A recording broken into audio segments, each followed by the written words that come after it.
Hey guys, my name is Nikki, aka the Dragon Queen, and today I'm here with my favorite sequels. Now these series are books that I've read the first book, and these are all no, they're not all the second books. These are all books that have been later in the series, and I just love them for one reason or another. Now, the first one is Bloodbound by the Mercy Thompson series by Patricia Briggs. This is book 2 in the Mercy Thompson series. If you just watched my favorite fantasy reads, you know how much I love this book already, but I just wanted to show you that I loved all of them. This is book 2. I've also enjoyed 3, 4, 5, 6, and 7 so far. I have 8 and 9 to read still, but I've liked all of them for their own reason. I think they're all very powerful reads, and you should pick them all up. Up next is another one that was from my fantasy reads, and that is Ensnared by A.G. Howard. This is the final book in the trilogy of the Splintered trilogy. And honestly, I was going to pick an Unhinged originally, but this book was phenomenal. It summarized everything perfectly. It made it so that the issues that normally would have turned me off from the other books, I wasn't mad at it. It has one of my least favorite tropes, but they did it very, very well in the end of this book, and it was one of the only, if not the only, love triangle that I feel was done correctly. Also, it was interesting to see how it got all finalized. Who got what, who won what, how they won it, how they lost certain things. So it was all, it was amazing to me how in this many pages, what is it, like 400 pages? 400 pages, A.G. Howard was able to summarize everything and not leave me guessing or questioning anything. Anything that wasn't finalized and summarized throughout the trilogy was summarized in Untamed, the anthology. Up next is the second book in a series I have yet to finish, and that is Etiquette and Espionage by Gail Carringer. Actually, this is the first book. Keith, can you do me a favor? What? On my shelf, can you grab me that purple book right next to the, right behind the mirror?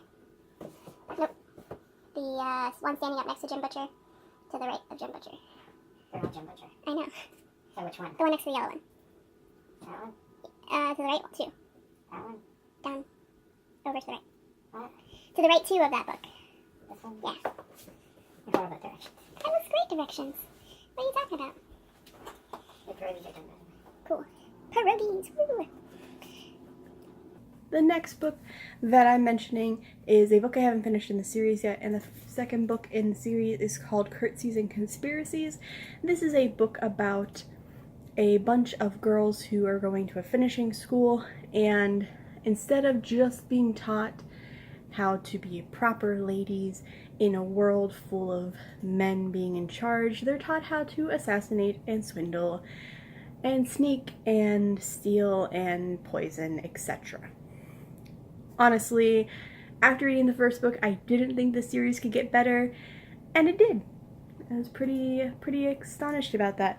Now, I do want to continue with Waistcoats and Weaponry, which is book 3.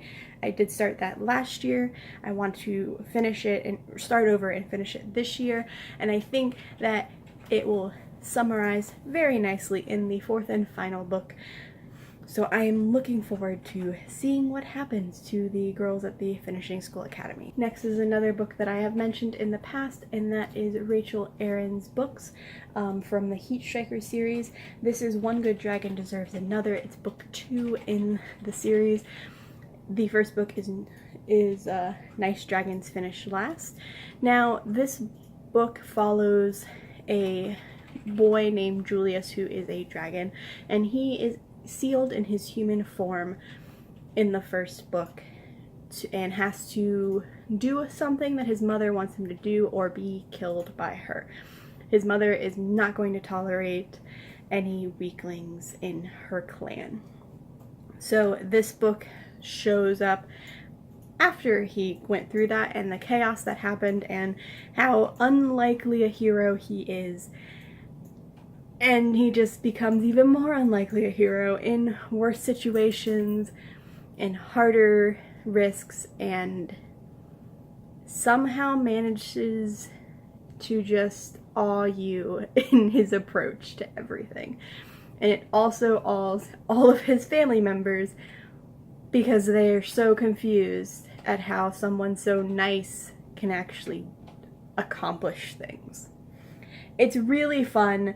As my name shows, the Dragon Queen, I love dragons, so I love the fact that this portrays dragons as not being these gracious creatures, but more the power-hungry types that we all are used to. But there's just one that stands out in the crowd. And what happens when that one parts the sea of many? It's really intriguing. I'm currently reading book 3 and loving it so far. So, highly recommend this series. By the way, I donated book 1 to BookNet Fest last year. If you picked it up, I'd love to know if you did, and if you've read it, and if you loved it. Let me know down below if you picked it up, or if you know who picked it up. I'd love to meet, or love to hang out next BookNet Fest. And finally, one that I'm sure many people will say as a favorite sequel, and that is Harry Potter and the Half-Blood Prince. Now, this is book 6 in the Harry Potter series. I just finished reading the Harry Potter series last year. I read 1 through 4 as a child when they originally came out, and then dropped it at 4 because that was about when they announced how many books were in the series, and I was kind of annoyed at the fact that they announced, oh, there's 7 books. Harry Potter can't die until book 7. That's what I took away from it. Obviously, I was mistaken. I finished it. Kinda glad I did now. I reread the entire series. 1 through 4 were good. They were meant for children, and I enjoyed them as a child. As an adult, I was more annoyed with certain characters than I was enjoying it.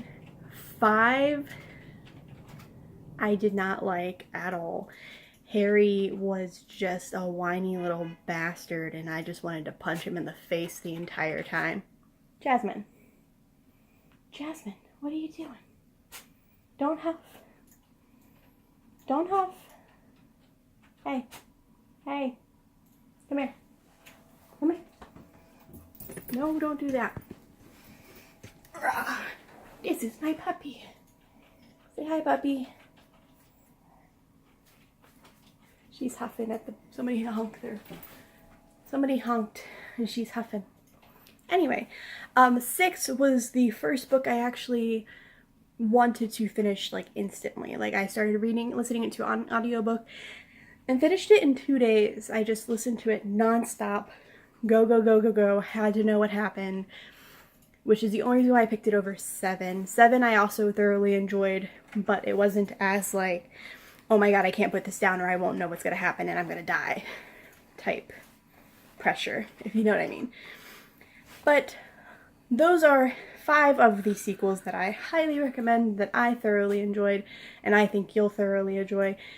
Let me know down below if you've read any of these. Obviously, most of you have read Harry Potter, but let me know down below if you've read any of these, and if you had the same opinions as me. Let me know down below if any book that you've read where the sequel was better than the first one. That's also an interesting concept to me. But yeah, like it if you like it, subscribe if you want to, and this is the Dragon Queen signing off.